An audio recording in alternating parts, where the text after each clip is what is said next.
Verse எடுப்பேன், வேர்ஸுக்கு வரும் 20 ஆடாக்கு என்னட்டா நான் என்ன வராது பெருக்க பெருக்க விலையால் கூடண்ணா என்ன மணக்குது மழைக்கு குளிருக்கு குளிர் தானே குடித்தா நல்லா இருக்கு மட்டும் குடிச்சிருக்கு. 400 1 கிலோ. இது எத்தனை கிலோங்களா? 2.5 கிலோ. வர பாலம் வேறு நல்லா நடந்து போய் உடஞ்சிருந்தா இப்படி இருந்திருக்கு வேணா இப்படி இருக்க சொல்லி நான் எல்லாம் சொல்கிறேன். இரவு விரதி கொஞ்சம் நேரத்தில் படுப்பறாம், படுத்திருந்தா உடுப்பில் இருக்க உடம்பில் இருக்கிற துணி விலகிற தெரியாத மாதிரி படுத்திருப்பறாம், தாங்க அடித்து கிளைக்கிறது அவையில் இருக்கா. இந்த ஆட்டோ பார்க்கிங் இரவு ஃபுல்லாகவே இருக்கும், இரவாக ஓடிக்கொண்டிருக்கிற பார்க்கிங் இப்படித்தான் காசு தான் எப்படி கொஞ்சம் டீசெண்டாக தெரிகிறேன். அவர் ரயில் இருந்துட்டு போனவரே நான் தெரியும்.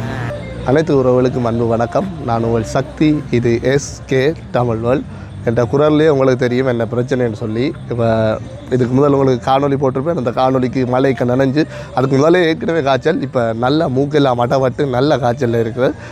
இன்றைக்கு மழை இல்லை, அதால் இன்றைக்கு ஒரு இரவு நேர யாழ்ப்பாணத்தை இங்கே காட்டுவோம் வந்துருக்கேன். அதாவது இன்றைக்கு நேற்று முந்த நாளெல்லாம் சரியான மழை. அதாவது நான் வீடியோ காட்டுறதுக்கு அடுத்த நாளெல்லாம் இங்கே மழை கூட வெள்ளமெல்லாம் நிறைய இருந்திருக்கு. என்னால் வர முடியாத சுச்சுவேஷனால் வரையில் இன்றைக்கு வெயிலோட கூடிய மழை தான் வந்துச்சு. இன்றைக்கு கொஞ்சம் வெயில் தெரிச்சது, மழையும் இடையில வந்தது. ஆகையால் இன்றைக்கு வெளிக்கிட்டு இருக்கோம் இரவு நேர யாழ்ப்பாணத்தை பார்ப்போம்னு சொல்லி. அதாவது எல்லோரும் கூடுதலாக யாழ்ப்பாணத்தை உங்களுக்கு எக்ஸ்ப்ளோர் பண்ணி இருக்கணும். ஆனால் இரவு நேரங்களில் யாழ்ப்பாணம் எப்படி இருக்குதுன்னு இந்த மழை நேரங்களில் உண்மையாகவே எனக்கு நான் மெயினாக வந்தது என்னன்னு சொன்னால், இங்கே யாசகம் கேட்குறவன் நிறைய பேர் இருக்கணும். அப்போ இந்த மழை நேரங்களில் அவையில் எல்லாம் எங்கே படுப்பினோம், என்ன செய்வினோம், அதுகளெல்லாம் எனக்கு ஒரு கேள்வியாக இருந்தது. அதுகளே பார்ப்போம்னு சொல்லி அதுகளை பார்த்துக்கொண்டு யாழ்ப்பாணம் இரவு நேரத்தில் எப்படி இருக்குது, நாங்கள் பகலில் பார்த்துருப்போம் எல்லாம், இரவு எப்படி இருக்குன்னு சொல்லி அதுகளில் நான் உங்களுக்கு காட்டணுமென்று யோசித்தேன். அதுதான் பார்க்க வந்தது. இப்போ நாங்கள் நிற்கிறோம் பண்ணையில். உண்மையாகவே மழை என்றத்தில் ஆகல் கொஞ்சம் குறைவு. சனம் அதாவது நிறைய விளையாட்டு இதுகள், நிறைய கொட்டிலெல்லாம் புதுசாக போட்டிருக்கு, நிறைய கடைகள் இருக்குது. எல்லாத்தையுமே பார்த்தோண்டு அப்படியே யாழ்ப்பாணத்து டவுனுக்கு போவோம். பார்த்தீங்கன்னு சொன்னால் நாங்கள் பண்ணையில் நிற்கிறோம். பாருங்கள் எவ்வளோ அழகான லைட்டுகளை போட்டு நல்ல சாப்பாடு கடைகள் எல்லாம் இருக்குது. பாருங்க இன்றைக்கு கொஞ்சம் வியாபாரங்கள் வைக்க மட்டும் தான் என்னென்னு சொன்னால் ஆக்கள் வந்தது குறைவு. அப்படியே பார்த்தீங்கன்னு சொன்னால் இங்கால ஊஞ்சல்கள் எல்லாம் இருக்குது. இங்காலேயும் நிறைய கடைகள், சோழன் கடைகள், சாத்துக்குடி ஜூஸ் கடைகள் இருக்குது. அதில் பார்த்தீங்கன்னு சொன்னால் ஒரு அப்பா கடை ஒன்று இருக்குது. அப்பம்னு சொன்னால் எல்லாருக்குமே சரியான விருப்பம். அப்பா கடையில் ஆக்கள் அப்பம் பண்ணி கொண்டு இருக்கிறோம். நிறைய கடைகள் இருக்குது. நான் நிறைய கடை வந்திருக்கேன். நான் மணக்கையில், நான் தடிமனால மணக்கையில் சொல்லுங்கள். இதில் பார்த்தீங்கன்னு சொன்னால் பிறந்த நாளுக்கு கேக்குகள் வெட்டுற மாதிரியெல்லாம் ஒரு செட்டப் இருக்குது. அது பற்றி சீட்டு வேண்டுமா. இதில் ஒரு கடற்கரை வியூவோட நல்லா இருக்கும். லைட்டெல்லாம் போட்டு செட் பண்ணி தருவினாம். இரவு நேரங்களில் லைட்டெல்லாம் போட்டு தருவினாம். நீங்கள் இதில் வந்து கேக் வெட்டக்கூடிய மாதிரி இருக்கும். பரவாயில்ல, பண்ண நல்லா டெவலப் ஆகிருக்குண்ணா. அப்பா கடை அப்படி. ஆனால் நல்ல லாபம், நல்ல உழைப்பு இருக்கு. ஒரு லேடி தான் ஒரு ஆள் செய்து கொண்டு இருக்கிறா. இப்போ நாங்கள் பண்ணையை எடுத்துகிட்டு வந்த இடத்த இங்கே பண்ணையில் அடுத்தது இங்கால, அதாவது மீன் சந்தை இருக்கிற இடம். அதில் மீன் சந்தை ஓப்பன் ஆகிருக்குது. நிறைய பேர் வியாபாரம் செய்து கொண்டிருக்கணும். இந்த நேரத்தில் என்ன வியாபாரம் என்று சொல்லியிருக்கா, போய் பார்ப்போம் வாங்க. இது புதுசாக கட்டினதாண்ணா, ஹை லெவலாக இருக்குது, நல்ல நீட்டாக செமையாக இருக்குது. மாவுலெல்லாம் பதிச்சு நல்ல சுத்தமாக வேறு லெவலில் இருக்குது. எத்தனை மணி மட்டும் பண்ண சந்தை திறக்கிறது? 8 மணி மட்டும் திறக்கும். இப்போ இந்த மலைக்கு மலிவா மீன்கள் நிறைய இல்லையா? இது என்ன மீனுன்னா பாறை மீன்.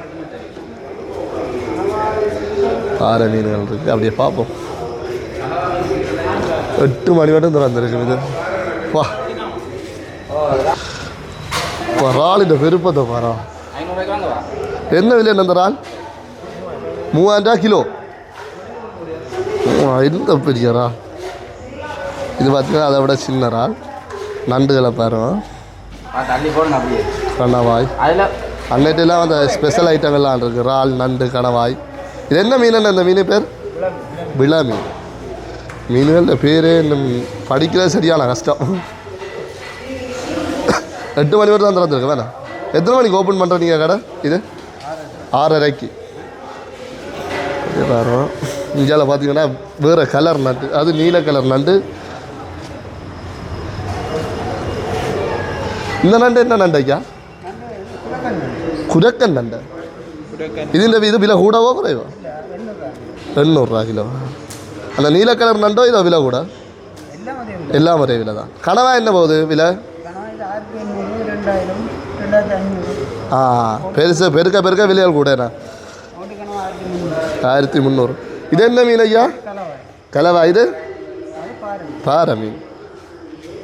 மீன்கள பேர் அறிய சரியான கஷ்டம். இது கிலோ கோடி தான் போகுதுண்ணா. 4.5 கிலோ. இது 1 கிலோ 1500 ரூபா. அப்படியே பீஸாக போட்டு ஏன்னா அப்படியே கீறி போட்டு மஞ்சள் தடவி சுட்டு சாப்பிடும். இங்கே கனவா. ஓ, நீங்கள் அதை பார்த்து நிறைய பேர் பார்ப்பீங்கன்னு சொன்னால் மினக்கெட்டு இவ்வளோ காசை கொடுத்து நாங்கள் வேண்டலாம். வேலை பல பேர் பார்ப்பீங்கன்னு சொன்னால் வேண்டலாம். வேண்டி மினக்கெட்டு உங்களுக்காக செய்யலாம். சாப்பிடலாம். இது இது என்ன மீன் அண்ணா? பாலை மீனாம். பொரிச்சு சாப்பிட்டா வேறு லெவலாம் அண்ணா சொல்கிறேன். இந்த மீன் பொரிச்சு சாப்பிட்டா அந்த மாதிரி இருக்கலாம். இது என்ன விலை? என்ன விலை? என்ன மீன்? கிலோ 1000 ரூபா. 800 ரூபா இருக்கும். நல்ல பெரிய இறால். எனக்கு இந்த இறால்லாம் தான் ஆசையாக இருக்குது. எவ்வளோ பெரிய இறால். அப்படியே அங்கால பார்ப்போம். அப்படியே பார்த்தீங்கன்னா இஞ்சாலையும் கொஞ்சம் மீன்கள் போட்டு இருக்கிறோம். இது பாலையோ? இல்லை. இது என்ன மீன் அண்ணா? பாலை தானா? பாறை மீன். இல்லை கொஞ்சம் மீன் எல்லாம் வித்துட்டார் போல அண்ணா.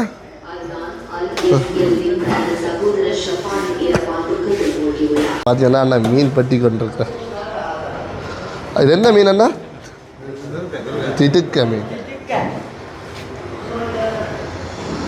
திடுக்க என்ன விலை போகுது இப்போ?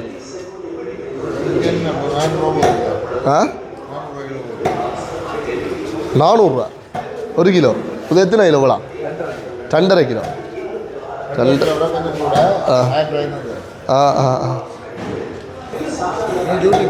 யூடியூப்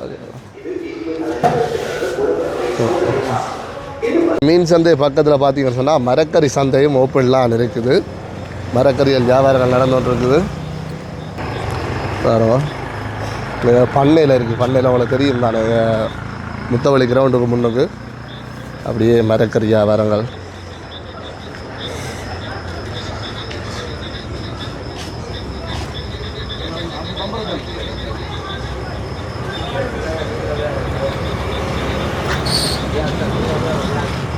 பார்த்திங்கன்னா யாழ்ப்பாணம் புது பஸ் ஸ்டாண்ட். கொழும்புகளுக்கு போகிறது பஸ்ஸுகள் ரெடியாக நிற்கிது. போட்டுது போல் 9 மணிக்கு தானே பஸ் கொழும்பு போகிறது. அப்போ இனித்தான் வரும். 9 மணிக்கு தான் பஸ் போகிறது. இப்போ நேரம் 8 மணி. ஆக்கள் வந்து வெயிட் பண்ணிக்கொண்டு நிற்கணும். இதுதான் வரும் பஸ்ஸுகள் எல்லாம். இரவு நேரத்தின் பஸ் ஸ்டாண்டின் தோற்றம் அதைத்தான் நான் உங்களுக்கு காட்ட வந்திருக்கேன். இப்படி காட்டி போடுறதுக்காக போவோம். இப்போ நாங்கள் ஹாஸ்பிட்டல் ரோட்டில் நிற்கிறோம். உங்களுக்கு தெரியும், இது பிஓசி பேங்க். நல்ல ஒரு லைட், நல்ல மஞ்சள் கலர் லைட் அண்டபடியாக நல்லா இருக்கு. நான் மலையாள பாருங்க, ஒரு ரோட்டே உடஞ்சி விழுந்து வச்சு பாருங்க, எப்படி விழுந்து போயிருக்கிறது பாருங்க. இந்த இதில் அதாவது இந்த கட்டுறதுக்கு போய் வர பாலம் வேறு நல்லா நடந்து போய் உடஞ்சிருந்தா இப்படி இருந்திருக்கு. வேணா இன்னும் வேறு சைடு இப்போ நான் இங்கே ரோட்டோட சைடு இப்போ நாங்கள் சைட்டு வாகனம் எடுத்து இதுக்கு விட்டுருந்தா உடஞ்சிருந்தா இப்படி இருந்திருக்கோம். ஏன் நேராக போய் பார்ப்போம் என்ன மாதிரின்னு சொல்லி. அப்படியே நாங்கள் ஹாஸ்பிட்டல் ரோட்டால் நேராக போவோம். பஸ் ஸ்டாண்ட் அடிக்க போய் பார்ப்போம் என்ன மாதிரின்னு சொல்லி. லைட்டுகள் நல்லா ஒரு வெளிநாட்டு தரத்துக்கே இருக்குதுண்ணா. ஃபுட் சிட்டியை பாருங்க எப்படி இருக்குன்னு சொல்லி வேறு லெவலில் செய்து. உள்ளுக்கெல்லாம் போய் பார்த்துனீங்களோ? எல்லாம் ஃபுல்லாக முடிச்சுட்டாங்க, கம்ப்ளீட் பண்ணி. நல்லா இருக்குது பார்க்க. ஃபுட் சிட்டியெல்லாம் விடாத நேரங்கள் 9-10 மணி மட்டும் திறந்துருக்கு. வேணா நான் நினச்சது இந்த டைமுக்கு எல்லாம் க்ளோஸாக இருக்குமெண்டு. மழை இருட்டால் நேரத்தை பார்க்காம வந்துட்டோம். நான் மழை இருட்டால் 8 மணி வாரம் நினைச்சோன்னு வந்தேன். இது மழை இருட்டு 7 மணி. இப்போ நேரம் 7 மணி, ஆனால் சரியாக இருட்டி போயிருக்குது. இது பழைய பஸ் ஸ்டாண்ட். வேறு ஆட்டோ பார்க்கிங்கில் ஆட்டோக்கள் அதுக்கு இடவிரவாக நிற்கும். ஒரு ஆட்டோ பழுதாக போச்சு இதை செய்து கொண்டிருக்கலாம். இடவிரவாக நிற்கும். அதாவது நடுச்சாமங்களில் வர பஸ்ஸுகள் இருந்து இங்கே இடத்துல தான் இரவு ஃபுல்லாக ஆட்டோ பார்க்கிங் இருக்கும். யாழ்ப்பாணத்தில் வேறு இடத்துல இருக்காது. இது இடவிரவாக இதில் பார்க்கிங்கள் இருக்கும். அதில் பார்த்தீங்கன்னு சொன்னால் நான் தேடி வந்த 2 பேர் இருக்கணும். இவ 2 பேரும் இதில் தான் படுக்கிறவ போல இருக்குது. ஜாசகம் கேட்குறாக்கள். மழை வந்தால் என்ன நிலை, மழை வந்தால் எங்கே போய் படுக்கிறன்ற தான் எனக்கு தெரியலை. பாவங்கள் மழை இல்லாத காலங்கள் ஓரளவு பரவாயில்லை. ஆனால் நாங்கள் சும்மா இதுக்கு நிற்கவே கொசுக்கள் நுழம்புகள் எல்லாம் சரியாக கட்டிக்கும். இவைக்கு என்ன கட்டமோ படுக்கிற நீங்கள் இதை புதிலான படுக்கிற நீங்கள் மழை வந்தால்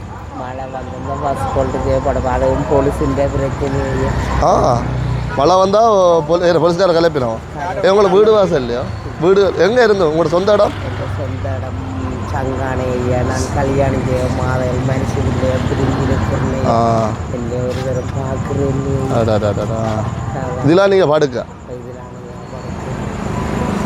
அம்மா 74 வயசு. அம்மா மட்டும் இங்கே வந்து என்ன பார்க்கலாம். அவள் அப்பா அக்காவோட இருக்கிறா. அப்போ அது இருந்துட்டு தான் ஒரு நாளைக்கு வந்து. அப்போ ஒவ்வொரு நாளும் இங்கே தான் இருக்கிறீங்க? குளிக்கிறது கொள்வது எல்லாம் அங்கே இது அந்த வாரியனர் அதில் 180 ரூபா எடுப்பாங்க. சரி ஐயா, நன்றி ஐயா. அவங்க மணக்குது ஐயா. என்ன மணக்குது? மழைக்கு குளிருக்கு குளிர் தானே குடிச்சா நல்லா இருக்கு கொண்டு குடிச்சிருக்கு. சம்பல் மட்டும் உங்களோட இருந்துட்டு போனார் கையில் இருந்து காலையில் ஆதவர் அவரும் உங்களோட இருக்கிறவர்.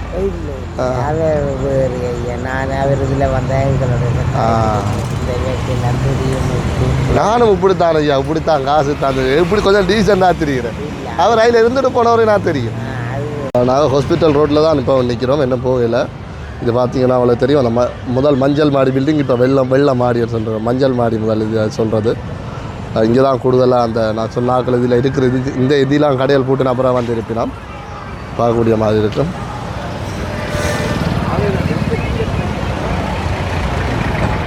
இந்த ரோட் ஹாஸ்பிட்டல் ரோட் இன்னும் டவுன் இன்னும் க்ளோஸ் ஆகலை. 9 மணிக்கு பிறகு தான் ஃபுல்லாக க்ளோஸ் ஆகும். அதால் இப்போ நேரம் 7:30 நினைக்கிறேன். இப்போவும் நல்ல சனம் தெரியுது.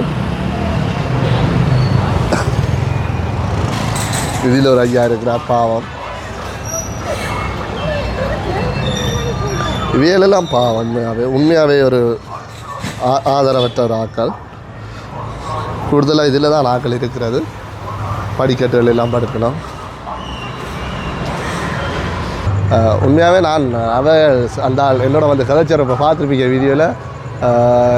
உண்மையாகவே ஒரு இடங்கிற அதாவது கஷ்டப்பட்டவர் பாவம் ஏதோ ஆதரவில்லாமல் இங்கே வந்து இருக்கிறாரு தான் நினைக்கிறான்.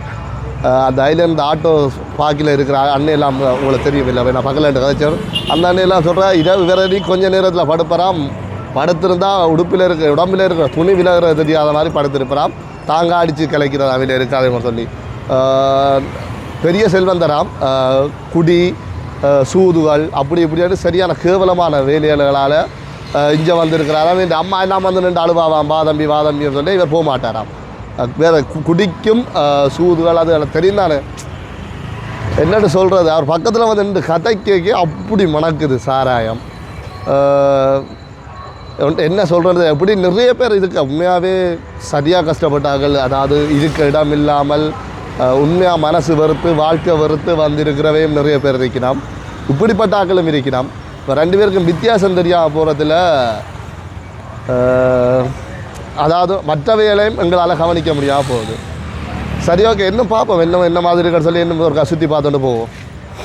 தெரிஞ்சு எவ்வளோ காலமாக இதில் அதாவது இருந்துச்சுன்னு சொன்னால் இதில் வந்து இயேசுவை பற்றி பாட்டு படித்து கொண்டே இருப்பார். அவர்கிட்ட மதத்தை பரப்புறத்துக்கு என்னவோ தெரியாது. அவர் தண்டை வேலையே செய்கிறார். அதில் அவர் டிஸ்டர்ப் பண்ணல இருந்து பாடிக்கொண்டே இருப்பார். நான் கூடுதலாக வந்து எடுக்கிற இடம் இதுதான் பாருங்கள். இந்த இது மின்சார நிலைய வீதி பழக்கடை அப்படியே பார்த்தீங்கன்னா சொன்னால் மின்சார நிலைய வீதி. மெல்ல மெல்ல டவுன் அடங்கி கொண்டு இருக்குது. மெல்ல மெல்ல கடைகளில் பார்த்திங்கன்னா நிறைய கடைகள் பூட்டி கொண்டு இருக்கிறான், மெல்ல அடங்கி கொண்டு இருக்குது. நான் சொன்னேன் தானே, இதில் ஒரு ஆள் இருக்கிறார், ஒரு அம்மா படுத்திருக்கிறா, இதில் ஒரு அம்மா படுத்திருக்கிறா, ஆசாங்க கூட நிற்கிறோம்.